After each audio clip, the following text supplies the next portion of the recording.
Hi, everyone. Welcome to the channel. I'm Bonita. I live in rural Kansas, and I'm the daughter of Depression era parents that were born in 1929 and 1931. I was raised very similar to the way that they were raised, with a few additions like running water and electricity, but that was about it. We didn't even have a telephone until I was in junior high. We didn't have a microwave until I was in junior high. We were usually one of the last families to get anything modern, and my parents just didn't worry about adding to things that would plug in or cause an extra bill to the house. I listened to so many Depression era videos of people that talk about their grandparents and how they lived, but my parents actually lived like this. And so I just wanted to share with you some of the things that I observed from being the daughter of Depression era parents when I was growing up in the 60s and 70s, things that they did that I know we do not do today.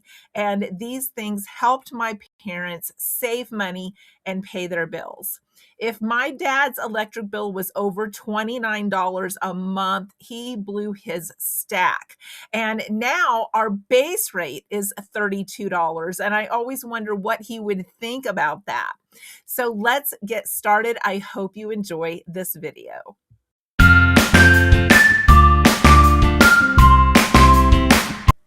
So I grew up in the country, an hour from the city. I also had parents and grandparents for several generations that were farmers. So the way that I was raised through Depression era parents is maybe different than someone who grew up in the city or the suburbs and had to try to make do in that environment. This was a totally different environment. This was a rural country environment. So we raised a lot of our own food, including beef, including chickens, including gardens, and we were self-sufficient in a lot of ways. We had our own well, and we did things on the farm to take care of ourselves. Very little was purchased at the grocery store. Once in a great while, my mom would go to the grocery store. We still got those flyers in the mail with specials. She would comb through those and write down the deals that she wanted to get. And once in a while, we would go to town and we would supplement what we already had with the things that were in those flyers. So our grocery shopping trips were not regular and they were pushed out a lot. And that's one way that we can save money even today, is to push those grocery shopping days out a longer ways. That saves us on gas, that makes us use the things that we already have in our house, and that makes us be more creative with the things that we do have. And if we can get in that way of thinking, even growing just a little pot of something or two or three can help supplement some of the things we would normally buy. Nothing is cheap anymore. Even green onions are 99 cents or $1.29 for maybe 6 of those. And if you can pick those up and plant those and grow those, you have a lot more to last than continuing to buy things like that. So that was my parents' thinking. That's the way I was raised. So we didn't have anything in our house except salt, pepper, cinnamon. That was pretty much it. And my parents did not have a lot of one pot meals. We didn't have casseroles, we didn't have stews, we didn't have things like that, which you would ordinarily make today to try to stretch money. Because we had our own garden and our own meat supply, we had a lot of meat, vegetables, potatoes. That was a lot of our meals. And in the summertime at lunch, everything we had came out of the garden. Usually it was tomatoes, radishes, corn on the cob, whatever came out of the garden, we would fill up on that at our lunches. It was lots of fresh vegetables, and that was just all we had. We didn't have any meat. We didn't have anything like that. And we rarely had pasta growing up. Pasta is something a lot of people use nowadays to really stretch their budget. we did not have a lot of pasta. Once in a great while, we would have a pot of spaghetti, but not like you think it is today, because I didn't grow up with garlic or basil or any of those Italian seasonings in our spaghetti. And mom would mix the sauce that she made in with the noodles. So you didn't just pile noodles on your plate and then pile sauce on top of that. It was all mixed in. The sauce would kind of soak into the noodles, and whatever sauce soaked in was all you got. So there wasn't a big pan of sauce to just keep adding to your noodles. And that's how we had the one dish that had pasta in it when I was growing up. There wasn't a side salad. If there was ever a side salad, it was lettuce with salt on it, no salad dressing. And we didn't have garlic bread because, like I said, we didn't have garlic. So if we had spaghetti, we would have just plain toast with butter on the side. In fact, bread was a big part of our meals. It was a big part of our fillers, and putting bread on the side of meals would help fill people up and give you something else to eat with your meal. I raised my kids the same way. We had a lot of bread and butter in addition to our meals, and that was just part of the meal. It was normal and it was a filler. This is something that has been done for ages. And I had a friend that lived really far south. She lived down by Mexico growing up, and she said they had tortillas at every single meal, tortillas with butter. And if you've never stuck a tortilla in the microwave and just added a little butter, it is absolutely delicious. It even makes a great snack in the afternoon. And they used those just like we used bread here in the Midwest. We did not purchase any containers to store food in when I was growing up. On the slight chance that my mom would buy something in a container, it always got saved for reuse. But I grew up with these vintage containers. Let me know if you remember them. They were glassware, and those tiny ones just held a tiny, tiny dab, maybe just a few spoonfuls at best, but nothing got thrown away. Even those tiny dabs that were leftovers always got saved.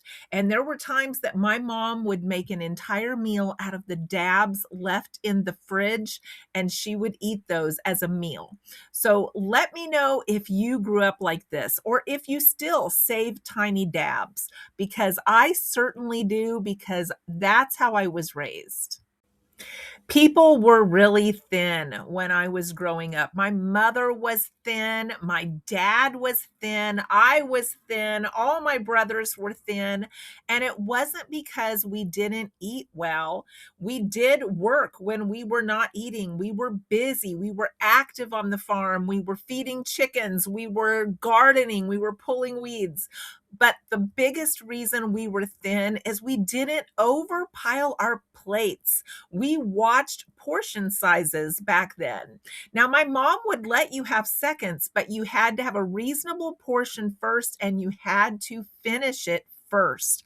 There wasn't any food waste. If you put it on your plate, then you were expected to eat it. It was not going to be thrown out.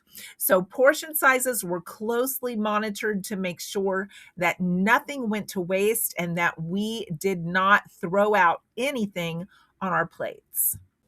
Most everything was homemade when I was growing up, except for our shoes, our underwear, that sort of thing. Everything was homemade, whether it was cakes or whether it was clothes or whether it was curtains. Things were homemade if they possibly could be. And that's a big way that my parents stretched their dollar. My mom made curtains out of towels. My mom made dresses out of old fabric. My mom would insert little pieces in the sides of my pants and on the cuffs of my pants if I got too large to make them fit me again. And this is how we saved money. A lot of people were not doing this anymore, but my parents were still doing this. They believed it, they'd lived it, They saw it work, and they were going to get every bit of money out of every piece of fabric or every item that they possibly could when I was growing up. Here's an example of one of the dresses that my mom made me that I kept. Look how she added this lace right here. It doesn't really look like it goes right there, but it added this much in length to a dress that I was too tall for because I'm 5'10" and a half. It had a gathered waist. Of course, it had wild print. This was back in the 70s and the 80s. It had a ruffle she added on the bottom for length and more lace. So this dress could be worn for many, many years by just extending the length. I grew up without what you would call proper heating and air conditioning, and I still live like that. We did not have any heat in our bedrooms or in our bathroom growing up. We only had heat in the living room, and my dad only lit the small stove when he got up in the morning. We did not have any air conditioning in our bedrooms. We had no air conditioning, in fact, in the entire house. And it would get so hot, but we raised windows at night, closed them when it started to get warm, pulled the curtains, all the things that I talked to you about today. And one of the tricks that I used even this week is I took some sheets and I threw them over our recliners. Now, our recliners are made out of that fabric that if you sit in them, it gets hot, and I don't want anybody sitting in the recliners and sweating on the furniture. Plus, putting a sheet over it brings a cool feel to sitting on it, and it lowers your body temperature by like 5 or 8 degrees, and you feel a lot cooler just sitting on a sheet. So yes, I still live like that, and I still make sure that I can throw some tricks in there along the way. It was 86 degrees in the house yesterday before I turned on the air for about 30 minutes to make the house cooler. I don't turn it on and just leave it on. I don't turn it on and just have it on all the time when I'm here by myself. But if it gets miserable like that, I will turn it on for just a little bit to cool the house down. And I get those fans going, and I can go for hours before I have to turn it on again for maybe 30 minutes. I've had some people tell me that early retirement was easier for me. Easier for me because they thought that I had it easy, I guess. But I raised 6 kids. I put them through school on my own. I put them through college on my own. You know, I paid for the daughters' weddings on my own. And I live like this because my parents taught me how to save money. They taught me the difference between needs and wants. And for that reason alone, yes, it probably is easier for me because I can see the difference. And a lot of those things that entice other people or tempt other people, I just don't have that desire to buy those things or have those things. I still live in generally the same area where I grew up, and it's just easier for me to continue to live the way I was raised. I don't feel like I need to have central heat and air. I don't feel like I need it. I don't get hot that easy. I do get cold, but I don't feel like I need those things, and I don't feel like they're worth it for me to work to pay for them. I would rather live the way I live and be able to retire early and be able to travel and be able to enjoy my home and my yard and my garden than to spend money on things that I didn't grow up with, and I just don't really even see the need to spend my money on or the need to earn my money to spend my money on. I hope that makes sense to you. So I hope you've enjoyed this video. I've enjoyed preparing it for you. If my topics interest you, it's just rural, Midwest, frugal living tips for just an ordinary person.